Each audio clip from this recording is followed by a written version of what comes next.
আসসালামু আলাইকুম রহমতুল্লাহি ওবরকাতুহু। সম্মানিত দর্শক, বর্তমান সরকারকে সবাই ফেসবুক মার্কা সরকার হিসেবে অভিহিত করছেন। এই সরকারের যত হম্বিতম্বি, যত হাকডাক সবকিছুই ফেসবুকের মাধ্যমে হয় এবং এই সরকার যা কিছু করে, যা ফেসবুকে আওয়াজ তোলা হয় এবং যার মাধ্যমে ভয় দেখানো হয়। তো সেই যে ফেসবুক মার্কা সরকার, সেই সরকারের এই যে দুরবস্থা, সেই দুরবস্থা কিভাবে হল? প্রথম কারণ হলো যে এই সরকারের যে একটা আইনগত ভিত্তি, সেই আইনগত ভিত্তি নিয়ে প্রথম দিন থেকেই একটা তর্ক বিতর্ক হচ্ছে যে এই সরকার কি তত্ত্বাবধায়ক সরকার, কিংবা এই সরকার কি যে একটা ইন্টারিয়াম সরকার হিসেবে বলা হচ্ছে। এই ধরনের কোনো কথাবার্তা আমাদের সংবিধান, আইন আদালত কিংবা আমাদের যে কাস্টমস রয়েছে, কাস্টমস মানে প্রথা, সেই প্রথার মধ্যে এগুলো রয়েছে কিনা। তারপর এই সরকারের পেছনে জনসমর্থন কত ভাগ, কত পার্সেন্ট। দেশের প্রধানতম রাজনৈতিক যে দলগুলো রয়েছে তারা কিভাবে এই সরকারকে গুরুত্ব দিচ্ছে, মূল্যায়ন করছে, সরকারকে সহযোগিতা করছে এবং রাষ্ট্রের যে প্রশাসন যন্ত্র রয়েছে সেগুলোর সঙ্গে সরকারের যে সংযোগ, সরকারের যে বন্ধুত্ব, সরকারের যে সহযোগিতামূলক আচরণ, সেটা কেমন হচ্ছে, সব মিলিয়ে যখন এই সরকার 2024 সনের আগস্ট মাসের 8 তারিখে ক্ষমতা এসেছিল বা শপথ নিয়েছিল, সেদিন থেকে বিতর্ক যে এটা সাংবিধানিক সরকার না অসাংবিধানিক সরকার, বিপ্লবী সরকার নাকি গণতান্ত্রিক সরকার, এটি কি যাকে বলা হয় গণ অভ্যুত্থানের সরকার নাকি একটা পশ্চিমাদের চাপিয়ে দেওয়া জোর জবরদস্তিমূলক একটি সরকার। তো এই ধরনের নানা রকম কূটচাল, কূট বিতর্কে সরকার কখনোই তাদের পক্ষে জনগণকে সম্পৃক্ত করতে পারেনি। কেন পারেনি? এর কারণ হলো সরকার যে কাজকর্মগুলো করেছে বা করে চলেছে তার একটিও জনগণের বিশ্বাস, আস্থা এবং ভালোবাসার কারণে হয়নি, কিংবা জনগণের কল্যাণে এ যাবৎকালে কোনো ঘটনা ঘটানো হয়েছে বা সরকার কোনো সিদ্ধান্ত নিয়েছে যেখানে ব্যাপক মাত্রায় জনগণের যে জনমত সেটি প্রতিফলিত হয়েছে। বরং সরকার যা কিছু করছে, যা কিছু বলছে, বা সরকার এমন কিছু সিদ্ধান্ত যা একটার পর একটা জনমনে অস্বস্তি তৈরি করছে, আতঙ্ক তৈরি করছে, ভয় এবং ভীতি তৈরি করছে এবং ক্রমশ এই দেশের যে ভূখণ্ড, সেই ভূখণ্ড থেকে জনগণের আস্থা, বিশ্বাস এবং ভালোবাসা থেকে সরকারকে ক্রমশ দূরে, অনেক অনেক দূরে নিয়ে যাচ্ছে। ফলে এই সরকারকে আমরা পথে ঘাটে মাঠে দেখতে পাই না। এই সরকারের কণ্ঠস্বর আমাদের যে বাংলা সাহিত্য, কৃষ্টি, কালচারের সঙ্গে কখনো সুর মিলায় না। তারা এসে জাতিসংগীত পরিবর্তন করার কথা ভাবলো, সংবিধান ছুঁড়ে ফেলার কথা বলল, তারপর পুরো মুক্তিযুদ্ধের ইতিহাস এটিকে নতুন করে আবার রিসেট বাটনে চাপ দিয়ে একটা আধুনিক বাংলাদেশ যা কিনা শুরু হবে 2024 সনের আগস্ট মাসের 5 তারিখ থেকে, এইরকম একটা প্রস্তাবনা দিয়ে তারা যে সারা বাংলাদেশে সংস্কারের একটা ধুয়ো তুলেছে, এটি কালের বিবর্তনে মানুষের মন মস্তিষ্কে রীতিমতো বিষক্রিয়া তৈরি করেছে। এখন আপনি যদি কারো কানের কাছে গিয়ে 10-12 বার গিয়ে বলেন সংস্কার সংস্কার সংস্কার, কিংবা সংস্কারের জনক ইউনুস ইউনুস ইউনুস, কিংবা সংস্কারের জনক আলিরিয়াস আলিরিয়াস আলিরিয়াস, কিংবা আলিরিয়াস এবং বদিউল আলম মজুমদার ভাই ভাই ভাই ভাই, এই কথাগুলো শোনার সঙ্গে সঙ্গে মানুষের মনোমস্তিষ্কে এক ধরনের গোস্বা চলে আসবে। আমাদের এই বাংলায় গত দীর্ঘদিন ধরে কতগুলো নাম, কতগুলো মুখ, যেমন ধরুন জনাব আসিফ নজরুল সাহেব, কিংবা ধরুন সৈয়দা রেজওয়ানা হাসান, এই নামগুলো এবং মুখগুলো খুবই জনপ্রিয় ছিল।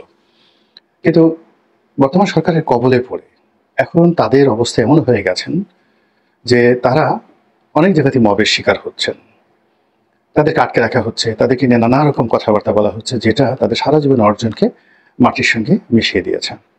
তো যেটা বলছিলাম যে এইভাবে নানা রকম কর্মকাণ্ড, সেই কর্মকাণ্ড ইতিবাচক, নেতিবাচক, জনকল্যাণ বা জনবিরোধী, এ সকল মূল্যায়ন করার কোনো সুযোগই জনগণ পাচ্ছে না। জনগণ কেবলই মাত্র বলে যাচ্ছে সব খারাপ, সব খারাপ, সব খারাপ। তো এই সব খারাপের কারণে কি হচ্ছে, সরকারের যারা কর্তা ব্যক্তি, আপনজন, প্রিয়ভাজন, বিপ্লবী সৈনিক, তারা এখন জনারণ্যে, মানে জনগণের যে অরণ্য রয়েছে, যেখানে জনসমাবেশ হয়, যেখানে জনগণ থাকে ব্যাপক মাত্রায়, সেখানে তারা নির্ভয়ে, নিশ্চিন্তে, নির্ভাবনায় একাকী যেতে পারছেন না।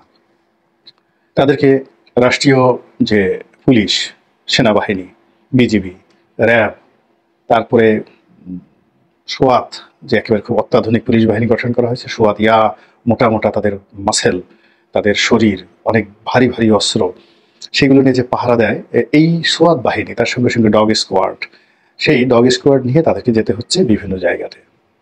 এর বাইরে একাকী আকাশের চাঁদ দেখার সুযোগ তাদের নেই, তারকা গণনার সময় তাদের নেই। তখন তারা কি করে, একটা ইলিউশন, একটা কল্পনার জগৎ, একটা ভার্চুয়াল জগৎ তারা নিজেদের জন্য তৈরি করে রেখেছে। এবং ফলে এই সরকারের যত নামি দামি প্রভাবশালী যারা লোকজন রয়েছেন, তারা এখন মূল ধারার গণমাধ্যম, তারপরে মাইক, জনগণকে সামনে রেখে লক্ষ্য জনতার সামনে এরকম কোনো যুগান্তরী ঘোষণা দেবে, সেই ঘোষণা দেওয়ার ফলে জনগণের মধ্যে একটা উত্তাল ঢেউ শুরু হয়ে যাবে এবং সেটা জাতীয় দৈনিকে বা গণমাধ্যমে দেশে এবং বিদেশে শীর্ষ নিউজ হবে। এরকম পরিস্থিতি নেই। তারা মাঝে মধ্যে ছোট ছোট জনসমাবেশে উত্তেজনাকর কিছু বক্তব্য দেন, কাউকে উদ্দেশ্য করে গালিগালাজ করেন, নেতিবাচক কথাবার্তা বলেন এবং সেগুলো গণমাধ্যমকে উত্তাল করে, জনগণকে বিক্ষুব্ধ করে এবং এতটা বিক্ষুব্ধ করে যে জনগণ তাদের সেই যে বিপ্লবী ভাই যারা জুলাই আগস্টের বিপ্লবী যুদ্ধ, তারা যেভাবে ট্যাঙ্কের সামনে, বন্দুকের সামনে জীবনের মায়া ত্যাগ করে দাঁড়িয়ে গিয়েছিল ঠিক 1 বছর আগে, 1 বছর পরে এখন এই যে বিপ্লবীদের কথা শুনে নতুন বিপ্লবী তারা উত্তাল হয়ে যাচ্ছে, নতুন একটা বিপ্লবের কথা বলা হচ্ছে। তো এই যে আমাদের যে জনসমুদ্র, আমাদের গ্রামগঞ্জ কিংবা সেই যে আকাশ বাতাস, সব কিছুতেই ঠিক ওই যে নুরুল দিনের সারা জীবনের মতো, যেখানে কবি শামসুল হক বলেছেন যে আকাশে এত সুন্দর একটা ধবল চাঁদ উঠেছে, পূর্ণিমার চাঁদ, সারা পৃথিবীতে বা যে অংশে এই গোলার্ধে এই চাঁদ আলোকিত করছে, এই পূর্ণিমার আভাতে সারা পৃথিবী এই অংশটি, যে অংশে চাঁদ উঠেছে, ঝলমল ঝলমল করছে। আমাদের এই বঙ্গে সেই চাঁদের নিচে রয়েছে 68,000 বা 73,000 গ্রাম গঞ্জ, শহর, নগর, বন্দর। এবং এই চাঁদ যখন উঠেছে তখন রাজনীতির বিষ বাষ্পে সব কিছু তছনছ হয়ে গেছে। ঠিক সেই সময়টিতে যখন মানুষের মন বিষে ভরে গেছে, তখন নীলক্ষার বুকে এত বড় চাঁদ কেন সেই উদিত হলো, এটা নিয়ে কবি শামসুল হক প্রশ্ন করেছেন। ঠিক তদ্রূপ এই বাংলায় ঠিক একই অবস্থা বিরাজ করছে নুরুল দিনের সারা জীবনের যে কবিতা, সেই কবিতার কাহিনীর মতো করে। তো এখন যেটা বলি সেটা হলো যে এখন এই যে জনসমুদ্র, সেই জনসমুদ্রে গোল হয়ে বসার সময় এসেছে, কাছাকাছি এসে ভাগাভাগি করার সময় এসেছে, একে অপরের দুঃখকে ভাগ করে নেওয়ার কথা বলার সময় এসেছে। ঠিক সেই সময়টিতে সরকারের সঙ্গে, বিপ্লবীদের সঙ্গে, জনগণের সঙ্গে দূরত্ব সৃষ্টি হয়েছে এবং সেই দূরত্বের মাঝে এসে একটা কল্পনার শক্তি বাসা বেঁধেছে এবং সেটি হলো সামাজিক মাধ্যম, ফেসবুক। এই সরকারের হর্তাকর্তা প্রায় সবারই ফেসবুক রয়েছে। সেখানে জনাব ডক্টর মোহাম্মদ ইউনূস, তার যে সকল কুশীলব রয়েছেন, তারা যে সকল বিপ্লবী যারা রয়েছেন, তরুণ এবং যুবক, তারা সবাই তাদের যে মনের বেদনা, মনের কষ্ট, মনের দুঃখ, তাদের আশা আকাঙ্ক্ষা, আদেশ নির্দেশ সব কিছু তারা ঢেলে দেন কোথায়? ফেসবুকে। Lakh lakh share, lakh lakh like, comment, আর সেটা দেখে তারা মনে করেন যে মাই গড, এ কি হলো, এত জনসমর্থন নিয়ে পৃথিবীতে কোনো সরকার কি গঠিত হয়? কোনো বিপ্লব কি সাধিত হয়েছে? বিপ্লবের 1 বছর পর বিপ্লবের নায়ক মহানায়করা ফেসবুকে যে ঝড় তুলছে, এমন ঝড় কি পৃথিবীর কোথাও ঘটেছে? মিশরে কি নাসের করেছিল, মানে গামাল আব্দেল নাসির কি এই ধরনের ঝড় তুলতে পেরেছিলেন? কিংবা বাদশাহ আব্দুল আজিজ ইবনে সৌদ, তিনি কি পেরেছিলেন সৌদি আরবিয়াতে? কিংবা কামাল আতাতুর্ক, কিংবা সুলতান সুলেমান, কিংবা ভারতবর্ষে বাবর যখন এসে ইসলামাইজেশনের নামে একটা মুঘল ডাইনেস্টি তৈরি করেছিলেন, তখন কি ধরনের ঝড় এসেছিল? যারা এই ফেসবুক কেন্দ্রিক নায়ক মহানায়ক, তাদের বক্তব্য হলো যে না না না, এটা সম্ভব নয়, আমরাই যেটা করছি সেটা সর্বশ্রেষ্ঠ এবং এটাই মহান। এবং তারা ফেসবুকের মাধ্যমে নির্দেশ দিচ্ছেন এটা হবে, তো সেটা হয়ে যাচ্ছে। ফেসবুকের মাধ্যমে আহ্বান দিচ্ছেন, তোরা আয় অমুক জায়গাতে, লোকজন চলে যাচ্ছে। তারপরে ফেসবুকের মাধ্যমে তারা জানাচ্ছেন আমরা যাচ্ছি, আর সারা বাংলার মানুষ জেনে যাচ্ছে যে হ্যাঁ তারা সেখানে যাচ্ছে। তো যাওয়ার পথে কেউ যদি বাধা দিতে চায়, কেউ যদি ফুলের মালা দিতে চায়, কেউ যদি চুম্বন করতে চায়, আলিঙ্গন করতে চায়, ঠিক সেইভাবে তারা রেসপন্ড করছে। অর্থাৎ ফেসবুক কেন্দ্রিক সকল কর্মকাণ্ড করছে। সেখানে রাষ্ট্রীয় কর্ম, সরকারি কর্ম, এরপর সেখানে যে রাজনৈতিক কর্ম, রাষ্ট্রীয় সরকারি, রাষ্ট্র আর সরকারি কর্ম কিন্তু আলাদা। তারপরে রাজনৈতিক কর্ম, রাজনৈতিক কর্মের পরে ব্যক্তিগত জীবনের প্রেম, ভালোবাসা, লেনা দেনা, খুনসুটি সব কিছুই তারা ফেসবুকের মাধ্যমে করছে। এই কারণে যারা আমাদের দেশের সমালোচক রয়েছেন, আলোচক রয়েছেন, তারা এই সরকারকে একটি ফেসবুকীয় সরকার বলার চেষ্টা করছে, যে এই সরকার ফেসবুক। এবং মার্ক জাকারবার্গ তিনি যদি এই বিষয়টি অবলোকন করেন এবং দেশে দেখেন যে তার আবিষ্কৃত এই প্ল্যাটফর্মটি, এই মাধ্যমটি, সামাজিক মাধ্যমটি এখন পৃথিবীর একটি আলোচিত ভূখণ্ডের সমস্ত রাজনৈতিক সিদ্ধান্তের অধিকর্তা। এবং এই ফেসবুকে কেন্দ্র করে একটা রাষ্ট্র চলছে, ফেসবুকে কেন্দ্র করে একটি সরকার চলছে, একটি বিপ্লব ধুমায়িত হয়েছে, একটি বিপ্লব বাস্তবায়িত হয়েছে এবং একটি বিপ্লব এখন পর্যন্ত চলছে এবং আরেকটি বিপ্লব এখানে দানা বেঁধে উঠছে এই ফেসবুকের মাধ্যমে। তো এই ফেসবুকের ভবিষ্যৎ কি, এই সরকারের ভবিষ্যৎ কি? ভবিষ্যৎ ক্ষেত্রে আমরা ওই যে সেই কথাই বলতে পারি, কবরে রাখার সময়, লাশ রাখার সময় আমরা একটা কথা বলি না, মিনহা খালাকনাকুম অফিহা নুইদুকুম অমিনহা নুখরিজুকুম তারাতা নুখরা। অর্থাৎ হে মানুষ, তোমাকে এই মাটি থেকে তৈরি করা হয়েছিল, এই মাটির মধ্যেই তোমাকে আবার দাফন করা হলো, আবার যখন প্রয়োজন হবে এই মাটি থেকে তোমাকে টেনে তোলা হবে।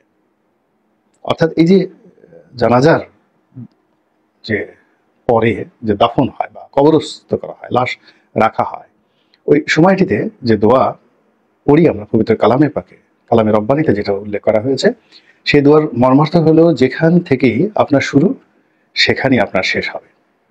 শেখ হাসিনার শুরুটা হয়েছিল জনগণের মাধ্যমে, কিন্তু তার এই যে পতন যেটা দিয়ে হলো, সেই পতনটার আগে 2014, 18 এবং 2024 এই পুরো সময়টিকে তার বিচার বিভাগকে তিনি ব্যবহার করেছিলেন ঢাল হিসাবে।